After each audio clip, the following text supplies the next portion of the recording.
pernikahan tanpa gairah itu seperti apa? Beku, ya. Masuk lemari es beku, itu nggak ada gairah. Jadi pernikahan harus ada gairah, ya. Suami bergairah terhadap istri, istri harus bergairah juga terhadap suami. Nah, kemudian di dalam pernikahan juga ada unsur keintiman, ya. Jangan suami duduk di sana, istri duduk di sini, atau suami tidur di sana, istri tidur di sini, ya. Nggak ada keintiman. Harus ada keintiman, kebersamaan, ya. Ingat Dona dan Devi, ya. Jadi itu harus ada keterbukaan. Nah, seperti firman Tuhan juga katakan, ya, maka terbukalah, maka mereka dikatakan mereka itu telanjang, ya, tetapi mereka tidak malu. Kenapa tidak malu? Karena sudah terbuka. Suami dan istri sudah terbuka, nggak ada yang ditutup-tutupin. Kalau dulu mungkin pacaran masih ditutup-tutupin, saudara, ya, kejelekannya masih ditutupin, ya. Misalkan kejelekan apa? Tidurnya sampai siang hari, bangunnya, ya, malesnya kelihatan. Nanti begitu masuk dalam seranjang satu kamar baru ketahuan itu, ya. Udah nggak malu lagi, udah nggak bisa tutupin lagi, ya. Itu maksudnya. Jadi keterbukaan, ya, ada kekurangan kelebihan itu harus diterima. Amin. Jangan dilihat kekurangannya aja, ya, tapi kelebihannya itu harus diperhatikan. Kekurangannya ya harus dikurangin. Amin. Ya. Jadi yang mungkin dulu suka ngambek, ya, masuk dalam pernikahan, kurangin ngambeknya. Yang dulu suka egois, gak memperhatikan, ya, kurangin. Ya, perhatikan pasangannya, ya. Nah, ini yang harus dilakukan, adanya keintiman, keterbukaan, ya. Masalah yang dihadapi, mungkin Dona punya masalah dalam pekerjaan, ya, share dengan istri. Istri nanti akan menopang, akan mendoakan, dan Dona menjadi sukses, menjadi berhasil. Amin. Nah, itu yang Tuhan mau. Nah, yang ketiga, ya, tadi pertama gairah, kedua keintiman, yang ketiga harus ada komitmen, saudara. Pernikahan tanpa komitmen itu apa? Cuma hidup suka sama suka, tidak ada komitmen. Nah, makanya di dalam pernikahan Kristen itu dikatakan apa yang dipersatukan oleh Allah tidak boleh diceraikan. Amin. Suka ataupun duka dikatakan tidak boleh diceraikan. Atau artinya komitmen. Kenapa komitmen? Kenapa suka dan duka? Karena tujuan pernikahan bukan untuk kebahagiaan kita sendiri, amin, tapi untuk menyenangkan hati Tuhan. Nah, kalau kita punya motivasi kita menyenangkan hati Tuhan di dalam pernikahan kita, niscaya perceraian tidak akan pernah terjadi. Amin. Ya, itu yang Tuhan mau di dalam pernikahan.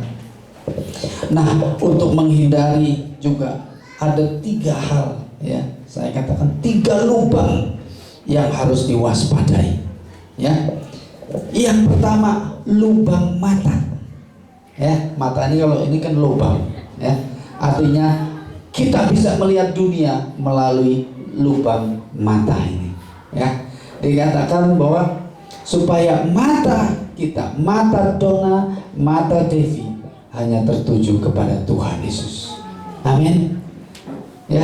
Jadi kalau melihat suami atau melihat istri, anggap aja melihat Tuhan Yesus. Sehingga yang indah-indah, yang baik-baik itu yang kita bisa bersyukur, ya.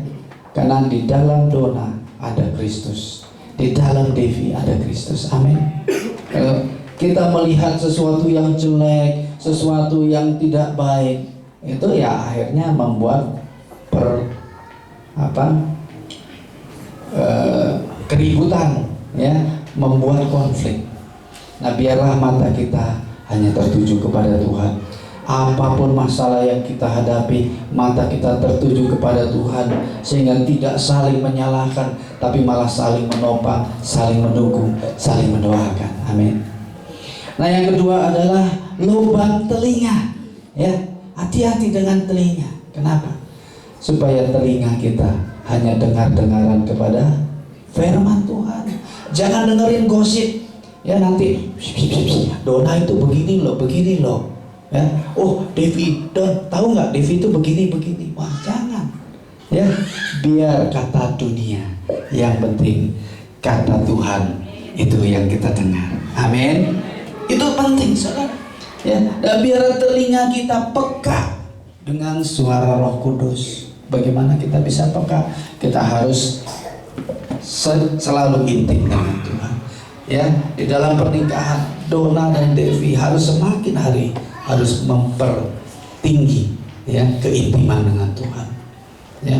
Nah, lubang yang ketiga adalah lubang mulut, saudara. Artinya apa? Hati-hati pakai mulut. Ya, perceraian itu terjadi seringkali hanya karena masalah kecil, saudara. Hanya karena mejet odol, ya. Yang satu mau dari ujung sampai bawah, yang satu pencet aja dari tengah. Cuma gara-gara odol bisa bercerai, saudara. Artinya apa? Hati-hati dengan mulut. Ya, mulut ini keluarnya gampang. Ya, narik perkataan nggak bisa, saudara. Apa yang sudah terucap ditarik lagi nggak bisa. Ada di sini yang bisa narik ucapan? Nggak ada. Ya.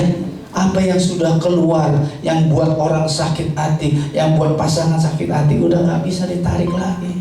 Yang bisa cuma nyesel, aduh kenapa saya tadi ngomong begitu. Ya, nah hati-hati, tahan. Ya, bagaimana kita bisa menahan? Biasakan gunakan mulut ini, perkatakan firman. Amin. Jadi kalau ada masalah, jangan kamu khawatir. Allah kita yang Allah luar biasa. Ya, jangan kamu marah. Ya, itu kan bisa. Katakan firman Tuhan, bersukacitalah senantiasa. Ya, misalkan lagi pasangan sebelum lagi sedih, gitu kan? Ya, lagi susah, Dona pulang dari pekerjaan mungkin suntuk, ya, istrinya bisa menghibur, bersukacitalah senantiasa. Allah kita Allah yang baik. Nah, itu biasakan dengan perkataan firman, perkataan yang membangun, bukan perkataan yang kritik.